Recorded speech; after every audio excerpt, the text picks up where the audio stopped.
Hey guys, tonight we're diving into a different kind of history, the kind that makes you truly appreciate your soft bed and the fact that you're not surrounded by miles of cold, dark ocean.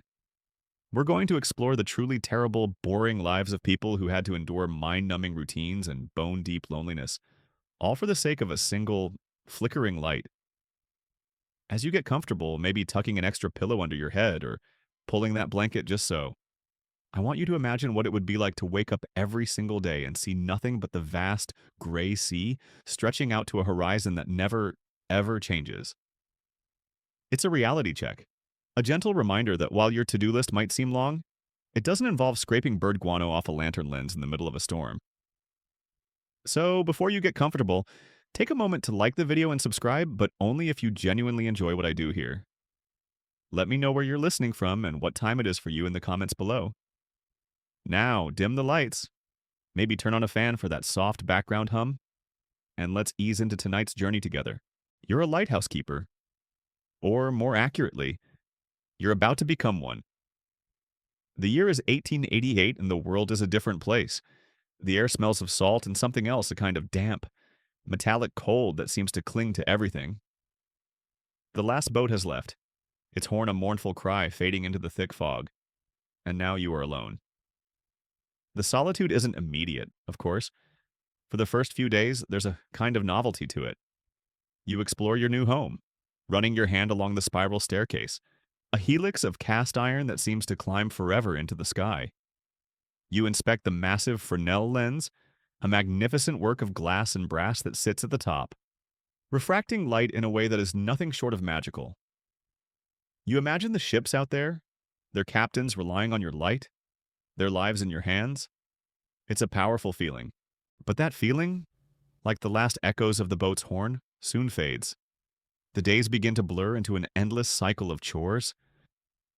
Your existence is dictated by the sun and the moon, by the rising and setting of a light you must tend with religious devotion. The most important task, the one that defines your entire life here, is cleaning the lens.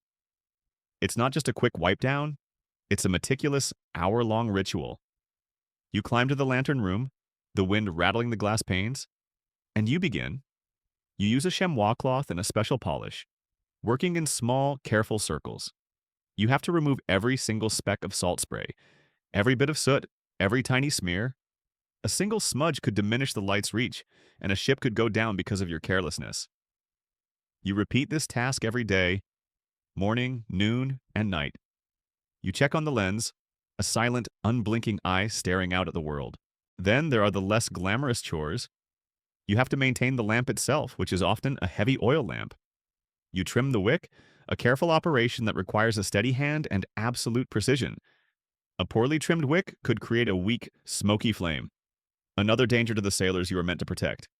You pump the oil, a laborious task that fills the air with the smell of petroleum. And you wind the clockwork mechanism. This is a crucial part of the job. Many lighthouses didn't just shine a constant beam. They had a unique flash pattern, a kind of Morse code that identified them to passing ships. This was achieved by a heavy, clockwork mechanism that rotated the lens. You have to wind this mechanism every few hours, a back-breaking task that involves pulling on a heavy rope or turning a massive crank. The sound of the gears turning, a slow, metallic grinding, becomes the soundtrack to your life. Your days are structured by these chores, and your world shrinks to the confines of your tower. You go from the living quarters to the lantern room, from the lantern room to the oil store, and back again. The outside world ceases to exist, replaced by the relentless rhythm of the sea.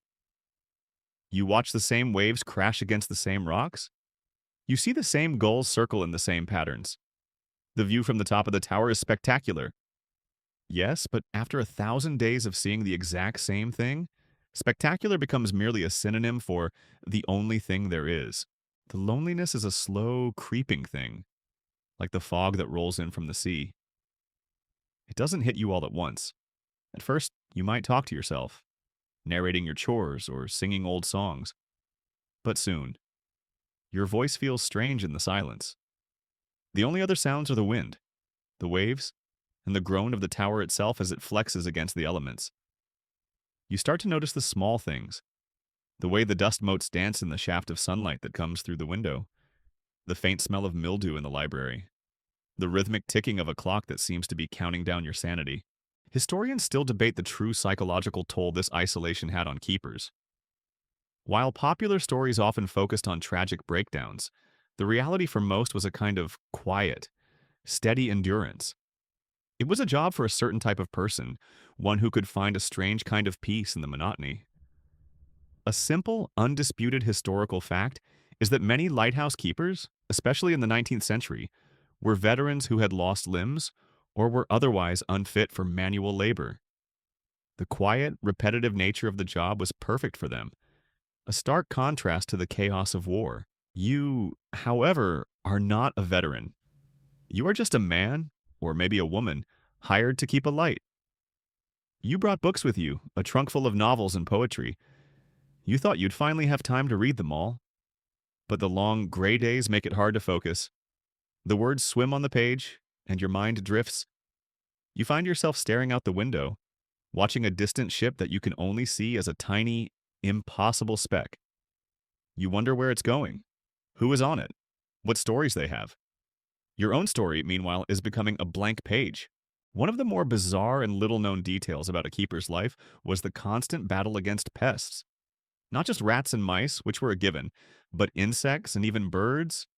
Lighthouses, especially during migration season, were a deadly attraction for birds. They would fly into the bright light, stunned and disoriented, and often crash into the glass. The keeper's job was to clean up the aftermath, a gruesome, feathery mess. Sometimes they'd have to rescue birds that were merely stunned, a small break in the routine that felt like a gift.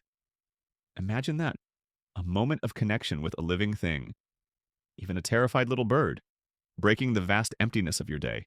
You might try to pass the time by carving little wooden boats or knitting a scarf, but even these hobbies lose their appeal. The purpose is gone. Who are you carving the boat for? You who will wear the scarf? The days stretch on, an endless series of the same tasks, the same view, the same silence.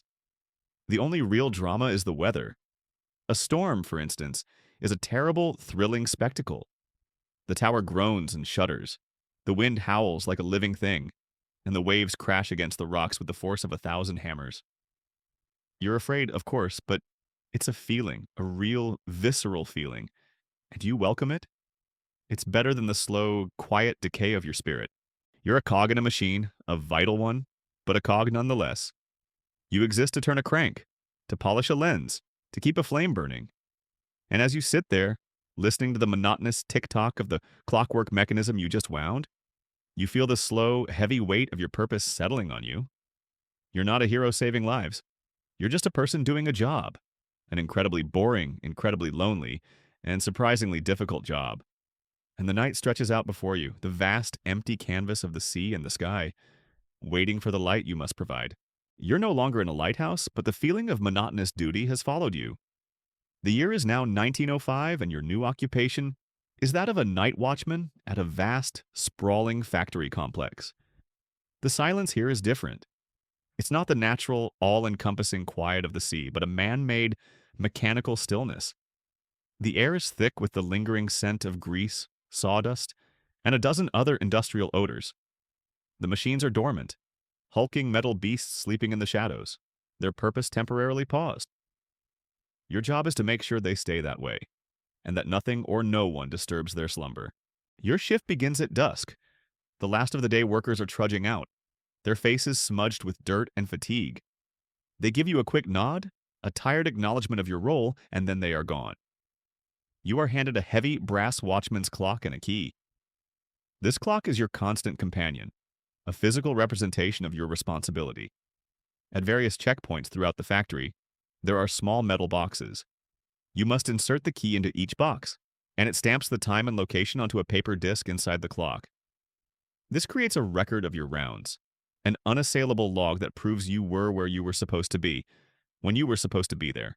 The first round is the longest. You walk a predetermined path, your footsteps echoing in the cavernous spaces. The sound is amplified by the sheer emptiness of the place, each footfall a crisp, solitary clap. You pass by towering lathes, their sharp bits gleaming faintly in the dim light of your lantern. You check the boiler room. its massive furnace a cold, dark pit of metal and brick.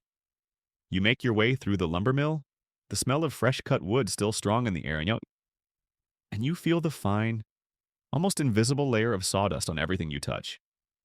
The building materials of the factory brick, steel, and a whole lot of glass become your new world. Your existence is now defined by the hard, unforgiving lines of industrial architecture. The job, on its face, seems simple. Walk, check, stamp, repeat. But it's the sheer length of the night that wears you down. The early hours are easy enough. You're still awake, still alert. You might try to invent a game for yourself, imagining what each machine does, or making up stories about the workers who use them. You might hum a tune, or whisper little jokes to yourself, a throwback to your days in the lighthouse. But as the hours creep by, the boredom sets in. It's a different kind of boredom from the sea. This is a cold, clinical boredom, a manufactured emptiness. You start to notice the details. The way the moonlight streams through a high window, illuminating a perfect square on the concrete floor.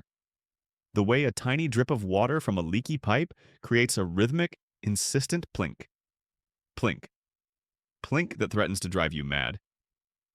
The shadows play tricks on your eyes, turning a pile of discarded lumber into a crouching figure, or a hanging chain into a swinging arm. You remind yourself that it's all just junk, all just shadows. But the feeling of being watched, of not being truly alone, never quite goes away. A single, universally known historical fact is that night watchmen were often retired policemen or firemen. The job required discipline, a sense of duty, and a willingness to embrace solitude. It wasn't a job for the young and ambitious. It was a job for those who had already seen their share of action and were now ready for a long, quiet coast to the end of their working days. You can almost feel the ghosts of these men in the quiet halls, their own weary footsteps echoing alongside yours. One of the more peculiar and little-known details of the job was the constant, subtle war with vermin. Not just the usual rats and mice, which were a given, but also pigeons that had found their way in through a broken window, or raccoons that would occasionally try to raid the discarded lunch buckets.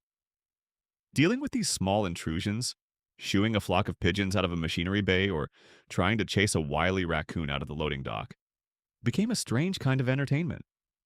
It was a momentary burst of chaos in an otherwise perfectly ordered night, and you find yourself almost looking forward to it, to the small, fleeting interaction with a creature that is as out of place as you are. The academic debate that still lingers among historians is whether the night watchman's primary role was to prevent theft, or to simply ensure that the factory was not destroyed by fire or other accidents.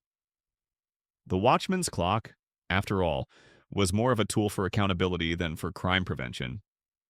The sheer scale of the factory made it impossible for one person to be everywhere at once, and a clever thief could easily evade a single watchman. But a fire, a sudden burst of flame in a poorly maintained boiler room, could destroy everything. The clock's rhythm, its endless demand for you to be at the next checkpoint, was a way of ensuring that you were constantly moving, constantly checking, a human early warning system. You reach the last checkpoint for your round, a small, dark corner of the warehouse where crates are stacked to the ceiling. You insert the key, a soft click registers the moment, and you know the clock has recorded your presence. You sit down for a moment on a wooden crate, pulling out a thermos of lukewarm coffee. The silence is profound, almost a physical weight. The world outside is completely gone, replaced by the four walls of this building. You could be anywhere, at any time. The only anchor to reality is the faint, distant sound of a train whistle, a lonely cry in the night that reminds you that there is still a world out there, a world that is not silent and still. You think back to the lighthouse, the constant, powerful roar of the ocean. You almost miss it. At least the sea was alive. This place in the dark feels completely dead. You take a sip of your coffee. It's bitter and cold, but the taste is a welcome shock to your system. You have several more hours to go. You get up, your bones creaking with the effort, and you begin your next round. The same path, the same echoes, the same shadows. The clock hangs from your belt, its brass gleam a faint reflection of the distant factory lights, a tiny sun in your own personal, industrial night sky. The endless loop of your duty begins again. a dance with the darkness that will only end with the first light of dawn. The stillness of the factory is a memory now, replaced by a new kind of quiet, a quiet that is heavy with the scent of damp earth and slow, deliberate life. You find yourself in the French countryside in the year 1898, not as a city worker, but as a snail farmer.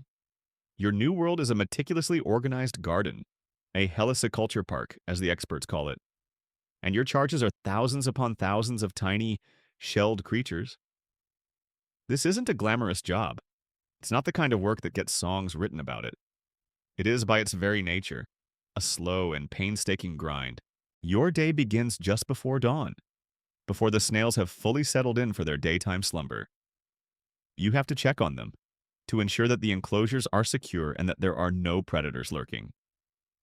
The enclosures themselves are a marvel of low-tech engineering, simple wooden frames with fine mesh netting to keep the snails in and their enemies, frogs, birds, and insects out. You walk the rows, your feet making a soft crunch on the gravel path. You have to be careful where you step. A snail could be anywhere. Your entire existence is now governed by the unhurried pace of these little gastropods. The first major chore is feeding. Snails are not picky, but their diet must be carefully managed to ensure they grow plump and healthy. You spread out a mixture of lettuce leaves, cabbage, and special snail food, a kind of fortified grain mix that looks a lot like birdseed. The snails will emerge from their hiding spots as the day cools, and they will feast in the twilight. Your job is simply to provide the banquet and make sure it is fresh and abundant. You find yourself talking to them sometimes, a low, murmuring sound in the silent garden. "Eat up, little ones," you might whisper. "You have a long journey ahead of you." It's a silly, quiet thing to do, but the loneliness of your previous jobs has left you with a deep need to speak, even if your audience is a collection of thousands of tiny, unblinking eyes. The most tedious task, and one that occupies a huge amount of your time, is cleaning.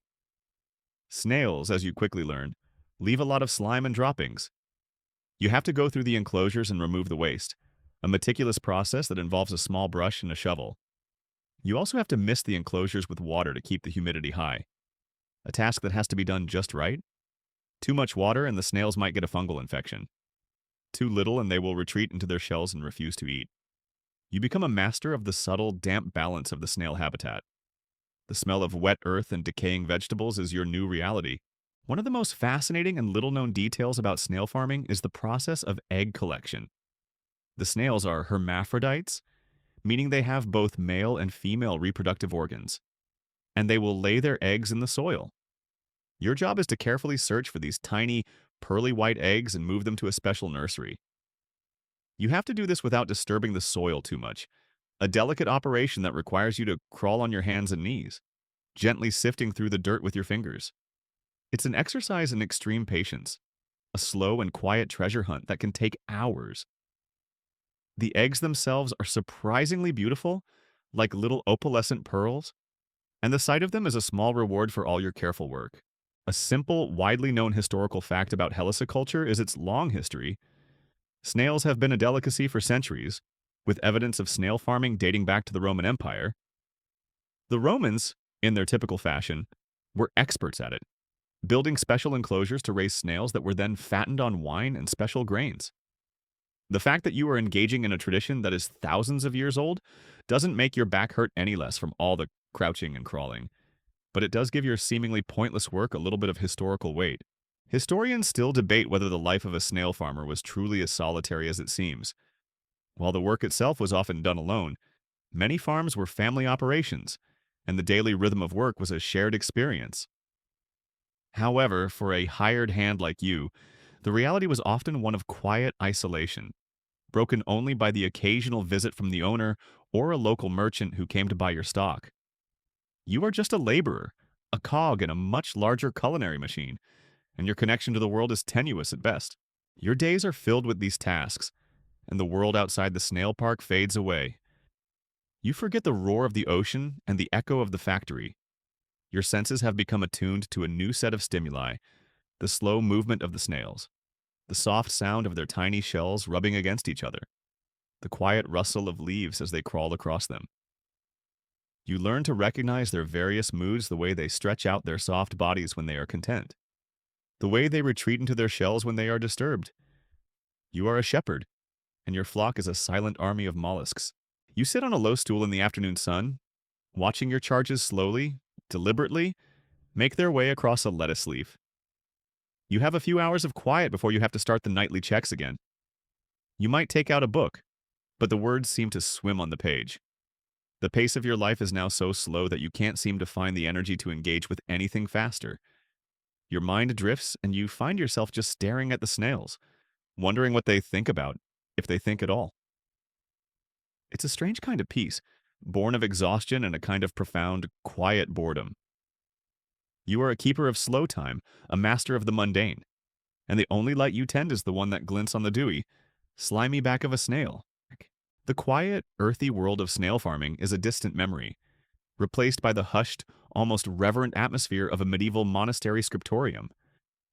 The year is now approximately 1450, and your life has become a series of painstaking, repetitive motions. You are a scribe, a copyist of sacred texts and scholarly works, and your world is defined by the precise, elegant curves of ink on vellum. The air in the scriptorium is cool and still, smelling of old paper, beeswax, and a faint metallic tang of ink. The only sounds are the scratching of quills, the rustle of pages, and the low, steady chant of the monks in the chapel below. Your day begins at a small wooden desk, angled just so to catch the best light from the single window. The work is not creative, it is a task of absolute fidelity. You have a source text in front of you, a beautiful hand-copied manuscript, and your job is to reproduce it exactly, word for word, letter for letter. You have a quill, a small knife for trimming its tip, a pot of thick black ink, and a block of beeswax to seal the pages. Your entire existence is now confined to the small circle of light that falls on your desk, and your purpose is to replicate, not to create. The first step is preparing the vellum. It's not a simple process. You must carefully scrape and sand the animal skin, a task that has already been done for you but still requires your attention. You lay the pages out, making sure they are flat and smooth, and you use a ruler and a stylus to lightly impress lines onto the surface, creating the perfect guidelines for your letters. This is the most important part of the job. A crooked line can throw off an entire page, and a single mistake can ruin weeks of work. Your hands, which were once rough with the touch of a fisherman's net or a farmer's hoe, are now soft and calloused in a new way. The calluses born of endless hours of holding a delicate quill. The actual act of writing is a slow, deliberate dance. You dip your quill into the ink, making sure not to take too much or too little. You write each letter with a careful hand, your breath held in concentration. Your job isn't just to write, but to write beautifully, in a consistent and elegant script. The letters are not just letters, they are miniature works of art, each one a perfect, intricate form. A single clumsy letter is a blemish on the page, a testament to your imperfection. And so you write day in and day out, your back hunched over the page, your eyes squinting in the dim light. Historians still debate the true level of literacy among scribes. While they could obviously read and write, many were simply copyists, trained to reproduce letters without necessarily understanding the meaning of the words they were writing. It was a job of pattern recognition, not intellectual engagement. Imagine that spending your life copying ancient philosophical texts, never truly comprehending the profound ideas contained within them. A universally known historical fact is that this painstaking work was the primary method of disseminating knowledge for centuries, before the invention of the printing press changed everything. You, as a scribe, are part of the very last generation to perform this vital yet incredibly boring duty. One of the more little-known and fascinating details of a scribe's life was the use of bizarre and often gruesome materials in their work. The ink, for example, was a mixture of lampblack, oak galls, and a binder, but some recipes called for stranger things, like soot mixed with urine. And the vellum itself, of course, was the skin of a calf or sheep, a constant, visceral reminder of the animal world you once inhabited. The thought of a cow's skin, scraped and stretched and covered in your elegant script, is a strange and beautiful contradiction. The biggest terror of your day is the possibility of a mistake. A single slip of the quill, a moment of inattention, and a drop of ink spatters on the pristine vellum. It's a catastrophe. You can't simply tear out the page and start over. Vellum is expensive and difficult to come by. Instead, you have to carefully, painstakingly scrape the ink off with your knife, a nerve-wracking process that can leave a permanent blemish on the page. A mistake can undo hours or even days of work. The pressure is immense, a silent, heavy weight that rests on your shoulders from the moment you sit down. The days blend together, a monotonous rhythm of dipping, writing, and scraping. The only break in the routine is when you have to sharpen your quill, a small, quiet task that requires a moment of focus.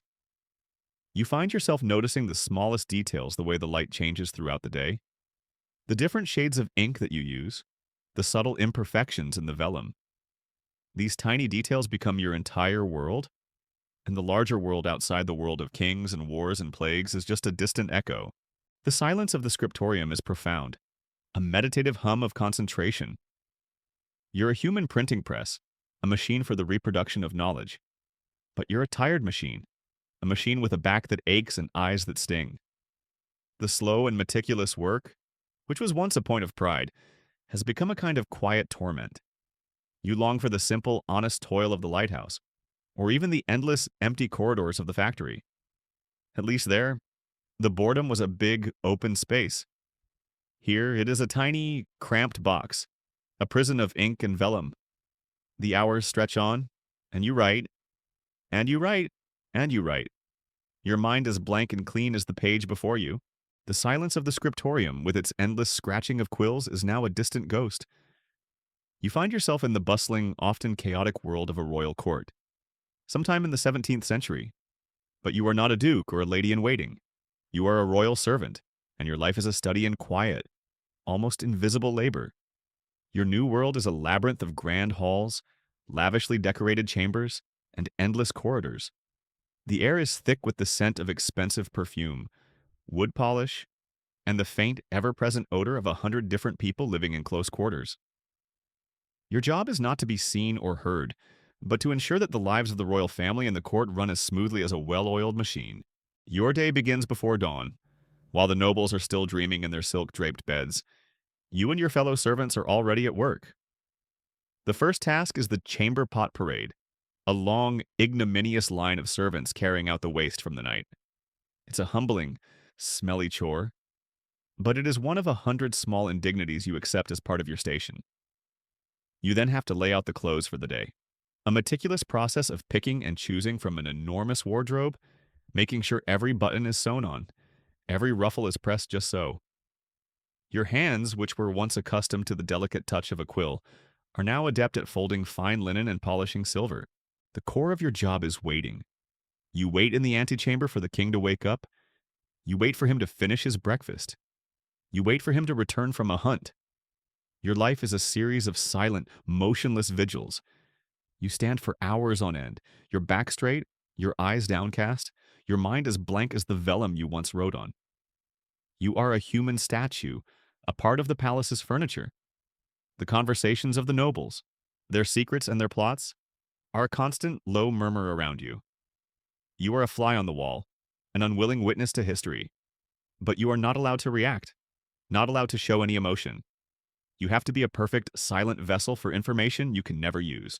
A simple, universally known historical fact is that in many royal courts, the lives of servants were often dictated by an incredibly strict hierarchy and a rigid code of conduct. The smallest transgression, a wrong look, a clumsy move, a forgotten detail could lead to punishment, or worse, dismissal. This was not a job where you could just coast. It demanded constant vigilance and an almost unnatural level of discipline. You were not just serving a person, you were serving a system, a vast and complicated machine of power and prestige. One of the more peculiar and little-known details of a royal servant's life was the sheer volume of petty and strange tasks. You might be asked to retrieve a specific handkerchief from a specific chest, a task that could take an hour of searching. Or you might be tasked with warming the king's slippers by the fire, a simple job that required you to stand there, in silence, for 20 minutes, making sure they didn't burn. These small, seemingly pointless chores were the fabric of your day, a collection of tiny duties that added up to a long, exhausting existence. Historians still debate whether the close proximity to power granted servants a kind of secret influence. While they were not able to speak or act on their own, they heard everything.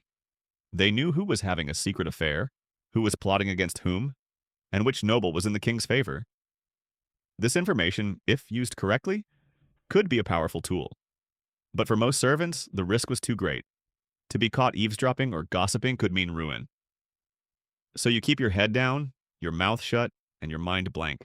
A walking, breathing vault of secrets you are too afraid to use. The monotony of the court is a different kind of boredom. It's not the lonely, quiet boredom of the lighthouse or the factory.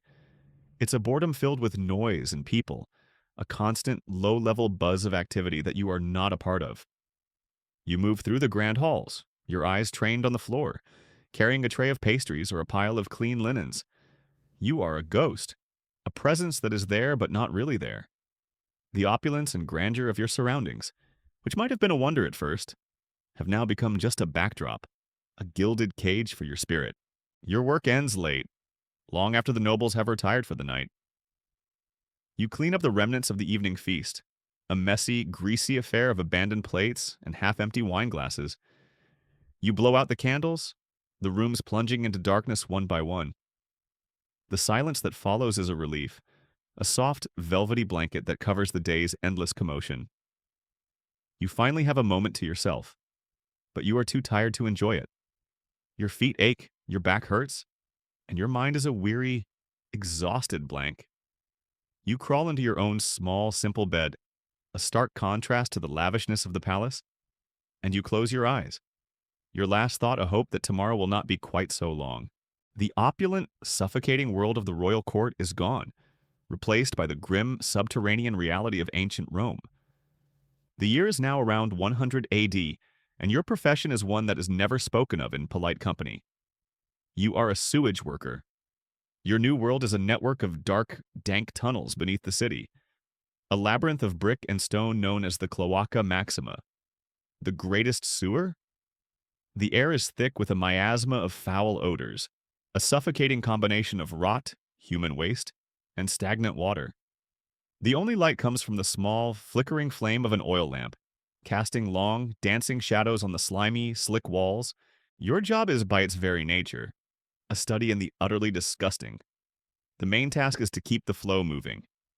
The sewer, while a marvel of Roman engineering, is not a perfect system. It clogs. And when it clogs, you are the one who has to go in and fix it. You wade through the shallow, filthy water, your feet slipping on the slick bottom. You carry a long, heavy pole with a hook on the end, and you use it to dislodge the blockages, a grotesque mixture of trash, silt, and, well, everything else. The feeling of the pole scraping against the bottom, the sudden resistance of a blockage, is a sensation you've learned to dread. The work is not just disgusting, it's incredibly dangerous. You have to be constantly on the lookout for a variety of hazards. There are pockets of methane gas, a colorless, odorless killer that can knock you unconscious in a second. You carry a small, caged bird with you, a simple, low-tech early warning system. If the bird stops singing, you get out. The darkness is also a danger. A wrong step could send you plunging into a deeper channel, or you could simply get lost in the endless, winding tunnels. The loneliness of the lighthouse was a mental burden, but this loneliness is a physical, terrifying reality. A simple, universally known historical fact is that the Romans were pioneers of sanitation, and the Cloaca Maxima was a monumental achievement of urban planning. It was a testament to their belief in public health and infrastructure. The fact that you are a part of this great legacy, that your disgusting work is a cornerstone of the Roman Empire's greatness, is a bizarre and little-known irony. Without you and your fellow workers, the city would quickly become a pestilent, disease-ridden hellscape. You are, in a strange way, a hero, a silent, forgotten, and very smelly hero. One of the more peculiar details of your job is the constant battle with the wildlife. Not just rats, which are everywhere, but also snakes, frogs, and a variety of strange insects that thrive in the darkness. You learn to recognize their sounds, their movements. They are your only companions in the dark, and you develop a kind of grudging respect for them. They are, after all, survivors, just like you. The thought of a large, black rat scuttling past your feet is no longer a source of terror, but a simple, mundane part of your day. Historians still debate whether sewage workers were slaves or paid laborers. The truth is, it was probably a mix of both.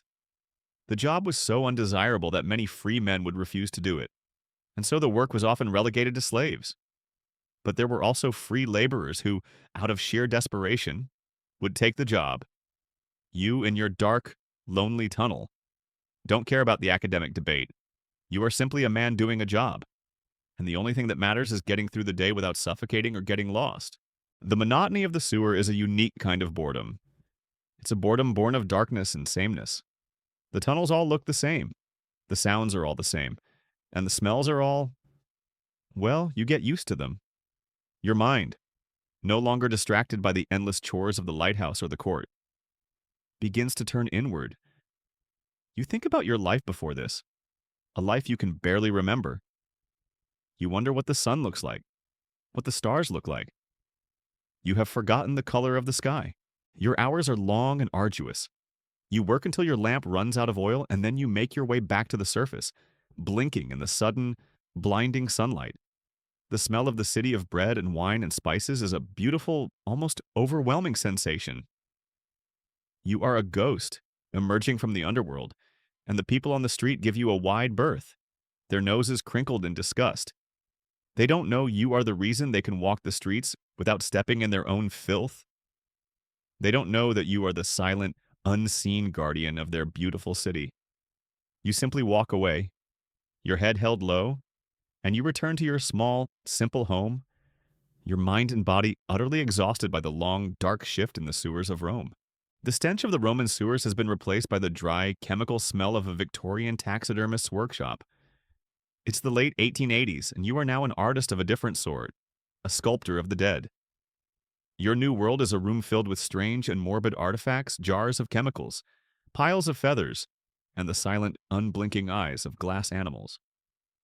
Your job is to take a creature that has been silenced by death and give it the illusion of life, a task that is far more tedious and less glamorous than it sounds.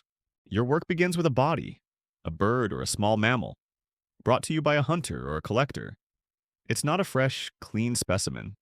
It's often stiff, sometimes mangled, and always lifeless. Your first task is to carefully skin the animal, a delicate and precise operation that is not for the faint of heart. You use a scalpel to make a series of incisions, peeling the skin away from the muscle and bone, much like taking off a tight glove. You have to be careful not to tear the skin or damage the feathers or fur. The goal is a perfect, intact pelt, a hollow shell of the creature it once was. After the skin is removed, you have to treat it with chemicals. You rub borax into the skin, a powdery substance that acts as a preservative and an insecticide. This is a messy, dusty chore, and the air is thick with the stuff. You then let the skin sit for a few days, a period of quiet, patient waiting. This is when the real boredom sets in.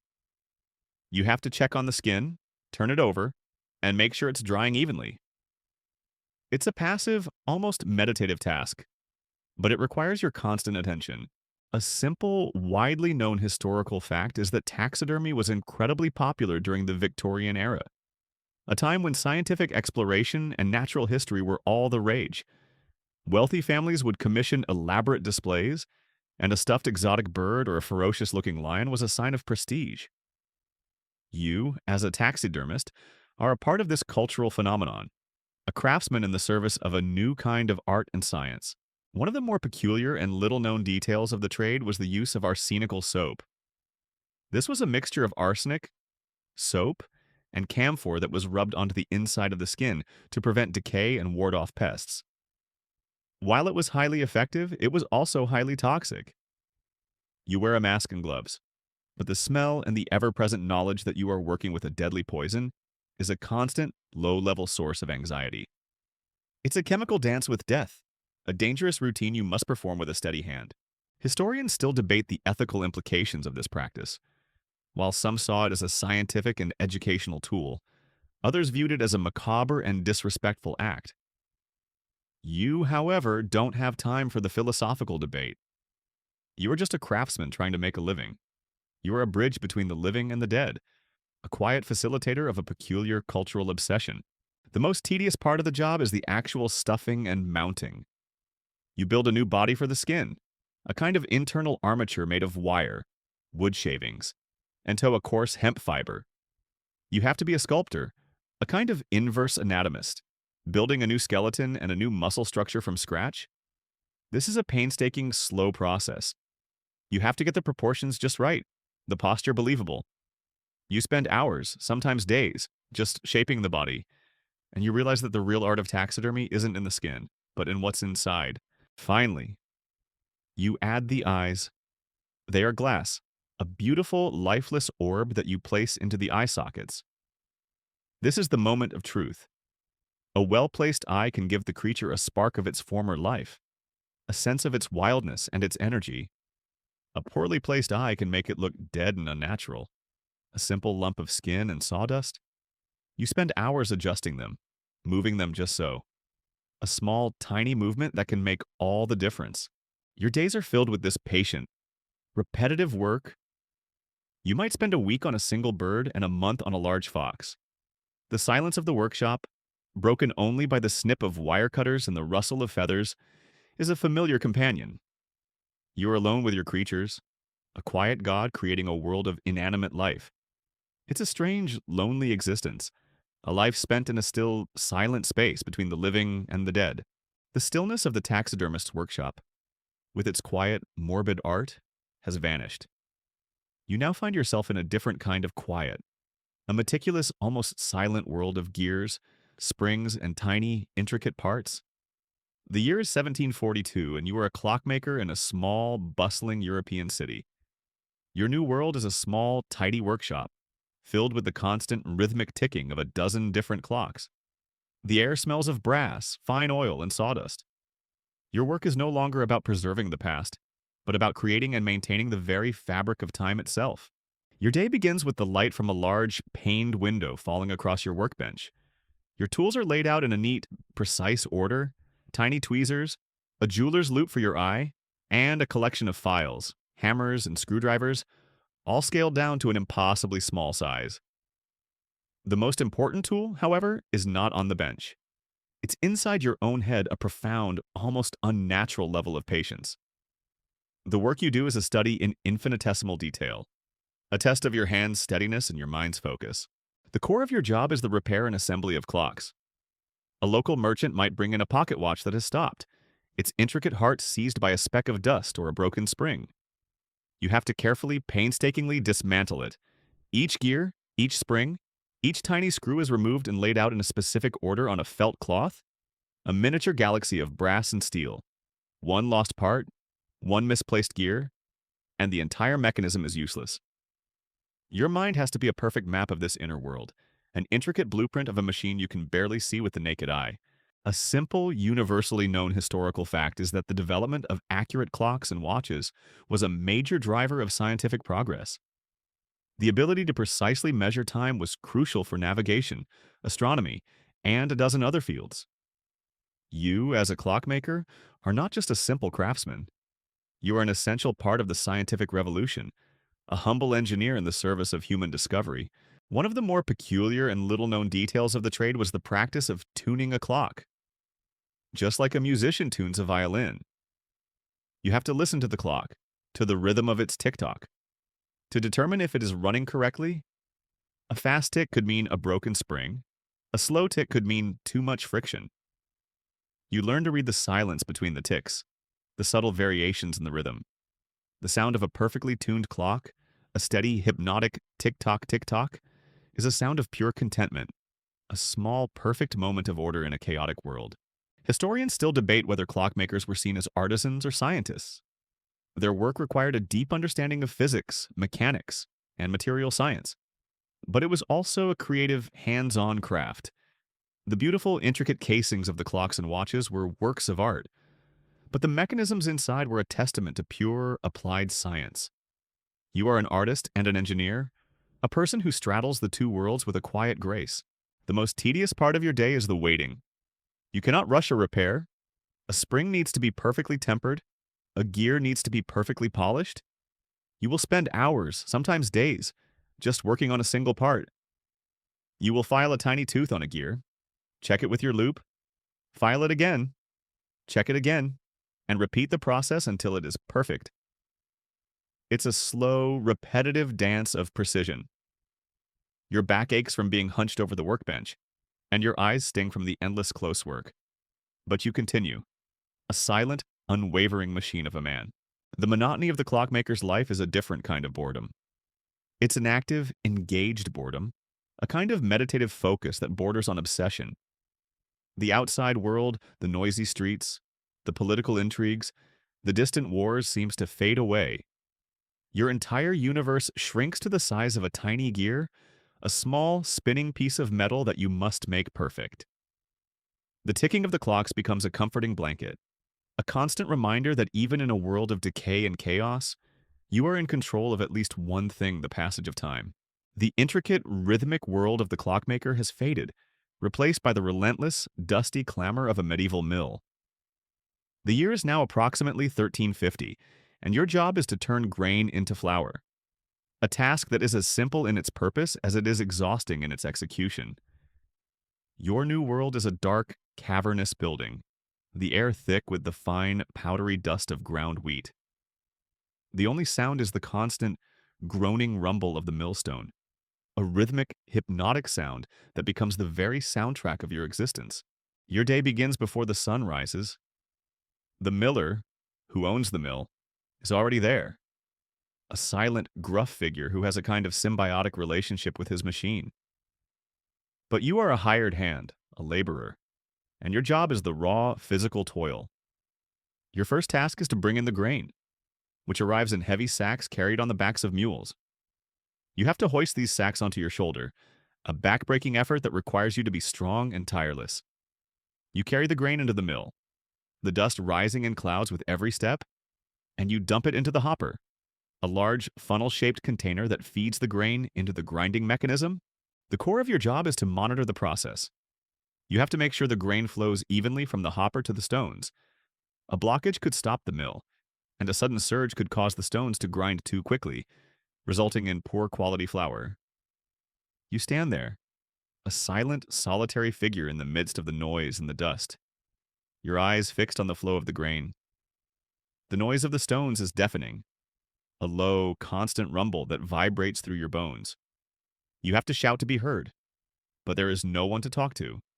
The mill is a world of one, and you are its silent, dusty master. A simple, widely known historical fact is that mills were an essential part of medieval life. The miller was a crucial figure in the community, and his mill was often the economic heart of a village or town.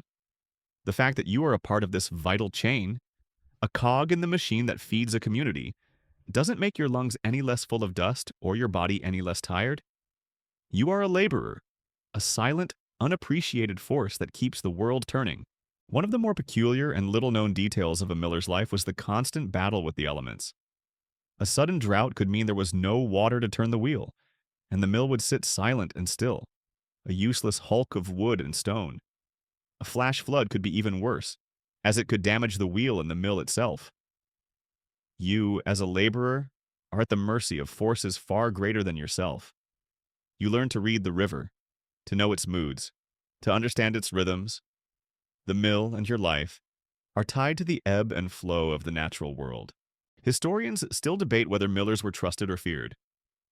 On the one hand, they held a monopoly on a vital resource, but on the other, they were often accused of cheating their customers by taking more than their fair share of the flour as payment, a practice known as taking a heavy toll. You, as a simple worker, are just a part of the system. You don't get to decide how much flour is taken. You just turn the crank, and you watch the grain disappear into the stones, a silent, unblinking witness to the cycle of labor and profit. The monotony of the miller's life is a simple, brute force kind of boredom. It's not the intellectual boredom of the scribe or the social boredom of the royal servant. It's a boredom of repetition, of the same movements, the same noise, the same dust, day in and day out. You watch the millstones turn, a slow, hypnotic dance of power and purpose. The world outside, with its knights and its castles and its grand intrigues, seems a million miles away. Your universe is a single, dusty room, and your purpose is to turn and grind, until the sun sets and the mill finally falls silent. The constant, bone-shaking rumble of the mill is now gone, replaced by the hushed, almost sacred quiet of an early photographic studio. It's the 1850s, and you are a pioneer in a new kind of art, a new kind of science. But your job is far from the instant gratification of modern photography. It is a world of chemicals, light, and, above all, a profound, almost endless patience. Your new world is a room with a single, large window and a heavy, velvet curtain. The air smells of collodion, silver nitrate, and a dozen other strange, acrid chemicals. The only sound is your own breathing, the soft click of a lens cap, and the slow, heavy ticking of a clock that measures not seconds, but minutes. Your work is a long, laborious dance with light and shadow. The first step, and the one that demands the most patience, is preparing the glass plate. You have to clean it meticulously, using a special cloth and a careful technique to remove every single speck of dust or imperfection. A single smudge can ruin the final image. You then have to coat the plate with a viscous chemical solution called collodion, a clear, syrupy substance that you have to pour evenly across the surface. This has to be done in a dark room, by the faint, eerie light of a red lantern. The whole process is a delicate, nerve-wracking affair, a ballet of liquid and glass that you must perform perfectly. Once the plate is coated, you have to sensitize it by dipping it in a bath of silver nitrate. This is the moment the plate becomes alive, a fragile, light-sensitive canvas that is ready to capture an image. But the plate is only good for a short period of time, maybe 10 minutes, before it dries out. This means you have to work quickly, a frantic burst of activity in an otherwise slow and deliberate world. You run from the darkroom to the studio, the plate held carefully in a light, tight holder, a tiny, chemical-laden ticking bomb in your hands. A simple, universally known historical fact is that early photography required incredibly long exposure times. A portrait, for instance, could take anywhere from 1 to 5 minutes to expose. You, as the photographer, are a kind of human statue, standing behind your massive camera, your hand on the lens cap, while your subject, a stern-looking man or a stiffly posed woman, has to sit perfectly still. Imagine that holding a smile, or a grimace, for 5 solid minutes. The whole room is a study in stillness, a silent, almost painful tableau of patience. One of the more peculiar and little-known details of the trade was the use of bizarre and often gruesome tools to achieve this stillness. Subjects were often clamped into a posing stand, a metal contraption that held their head and neck in a fixed position. It was a kind of torture device, a cruel necessity to ensure the subject didn't move and blur the image.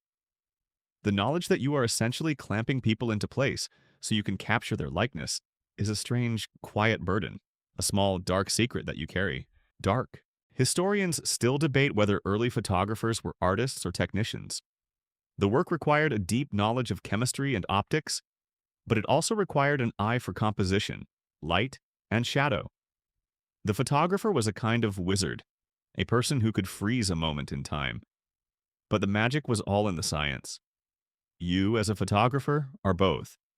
You are a technician who understands the precise measurements of time and light, and you are an artist who understands how to capture a fleeting moment and make it last forever. The monotony of your life is the monotony of waiting. You wait for the chemicals to work. You wait for the light to be just right. You wait for your subjects to hold still. The world outside your studio is a blur of motion, a chaotic dance of life. But in your studio, time itself seems to slow down. The ticking of the clock is a lullaby, a soft, hypnotic sound that guides you through the long, quiet minutes. And in the end, when the plate is finally developed and the image appears, a ghostly, beautiful representation of a person, a place, a moment, you feel a profound sense of accomplishment. It's a small, quiet victory in a long, quiet war against the passage of time.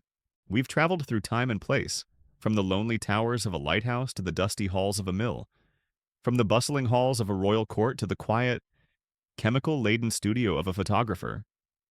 We've seen the quiet heroism of the mundane, the silent struggles of those who kept the world running in the background. The heroes of these stories weren't knights in shining armor or kings on their thrones. They were the people who did the quiet, boring work, the tasks that demanded a kind of patience and discipline that we can barely imagine today. So, as you lay in your bed, listening to the soft hum of your fan or the gentle rain against the window, I want you to think about these quiet lives. The lighthouse keeper, watching the endless sea, the night watchman, walking the silent halls of a factory, The snail farmer, patiently tending to his tiny flock. The scribe, bent over a page, his hands stained with ink. The royal servant, a silent ghost in a world of opulence. The sewage worker, toiling in the dark. The taxidermist, creating an illusion of life. The clockmaker, a master of 1,000 tiny parts. The miller, covered in dust and noise. The photographer, waiting for the perfect light. They are all a part of a long, unbroken chain of humanity, a quiet, patient song of labor and of life. Now let the images fade. Let the quiet hum of the world around you be the only sound you hear. Let the stories of these quiet lives sink into your subconscious, a gentle reminder that even in the most boring of tasks, there is a kind of profound, unspoken beauty. Just breathe. Let your body grow heavy, your mind grow quiet. The day is done, and a new one will wait for you when you are rested and ready. Close your eyes and just sleep.